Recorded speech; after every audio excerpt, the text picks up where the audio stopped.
یعنی کہا کہ دو مطلب ہوتے ہیں، دونوں عربی زبان میں مستعمل ہے۔ خشوع کا ایک معنی ہے پرسکون ہو جانا، سناٹا چھا جانا۔ چنانچہ ایک جگہ میں قرآن مجید نے سورہ طٰہٰ کے اندر فرمایا کہ وَخَشَعَتِ الْأَصْوَاتُ لِلرَّحْمَٰنِ، تمام آوازیں رحمان کے سامنے پرسکون ہو گئی۔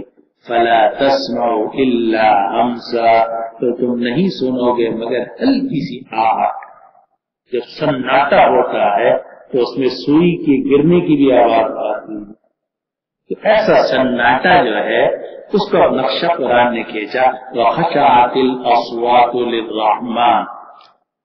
تو خشوع کا ایک معنی ہے سناٹا چھا جانا اور بالکل پرسکون ہو جانا، اور خشوع کا ایک معنی ہوتا ہے جھکنے کے بھی۔ تو اگر دونوں کو آپ جمع کریں تو مطلب یہ ہوگا کہ دل جو ہے پرسکون بھی ہو جائے اور اللہ کے سامنے جھک بھی جائے۔ ان دونوں کو جمع کرنے سے خشوع کا معنی پیدا ہوتا ہے کہ دل پرسکون بھی ہو اور اللہ کے سامنے جھکا ہوا بھی ہو۔ اب پرسکون ہونے کا کیا مطلب؟ کہ آپ کے دل میں ادھر ادھر کے خیالات نہ ہوں۔ وہ دل جو ہے ایسا نہ ہو کہ دل کبھی دکان کی طرف بھاگ رہا ہے، کبھی مکان کی طرف بھاگ رہا ہے، کبھی اپنے پنڈ اور گاؤں کی طرف بھاگ رہا ہے، کبھی جناب کہیں اور بھاگ رہا ہے۔ تو دل کیا ہوا؟ کبھی ادھر کبھی ادھر، تو سکون تو نہیں ہے اس کو۔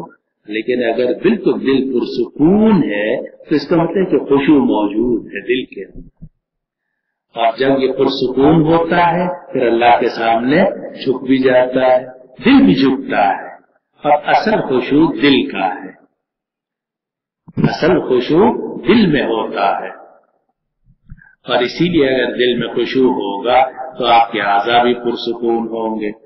اور اگر آپ بے چین ہیں، طرح طرح کے خیالات ہیں، کبھی آپ ادھر کھجائیں گے، کبھی اس کو ہاتھ لگائیں گے، کبھی اس کو، کیونکہ اندر بے سکونی ہے۔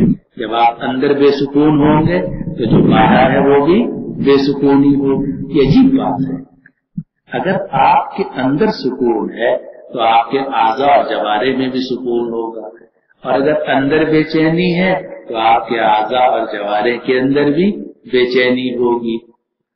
اور اسی کو نبی کریم صلی اللہ علیہ وسلم نے ایک حدیث میں ارشاد فرمایا، آپ نے دیکھا کہ ایک آدمی نماز کے اندر اپنی داڑھی سے کھیل رہا ہے، کبھی اس طرح سے کر رہا، کبھی اس طرح داڑھی کو ٹھیک کر رہا ہے۔ آپ نے جملہ ارشاد فرمایا لو خشع قلب هذا لخشعت جوارحه، اگر اس کا دل پرسکون ہوتا تو اس کے ہاتھ پاؤں بھی پرسکون ہوتے۔ لو خشع قلب هذا لخشعت جوارحه، اگر اس کا دل پرسکون ہوتا تو اس کے اعضاء بھی پرسکون ہوتے۔ آپ نے دیکھا ہوگا کہ مریض جب اس کو تکلیف کم ہوتی ہے پرسکون ہوتا ہے، اندر سے سکون، اس کے سکون کے اثرات باہر بھی نمودار ہوتے ہیں، ہاتھ پاؤں بھی پرسکون ہوتے ہیں۔ لیکن اندر تکلیف ہو تو کبھی ہاتھ مارے گا، کبھی پاؤں مارے گا۔ تو یہ اندر کا سکون باہر کے سکون کو بتاتا ہے، اندر کا خشوع باہر کے خشوع کو بتاتا ہے۔ اس لیے نبی کریم صلی اللہ علیہ وسلم نے فرمایا کہ اگر اس آدمی کے دل میں خشوع ہوتا تو اس کے اعضاء اور جوارح کے اندر بھی خشوع ہوتا، یعنی پرسکون ہوتے۔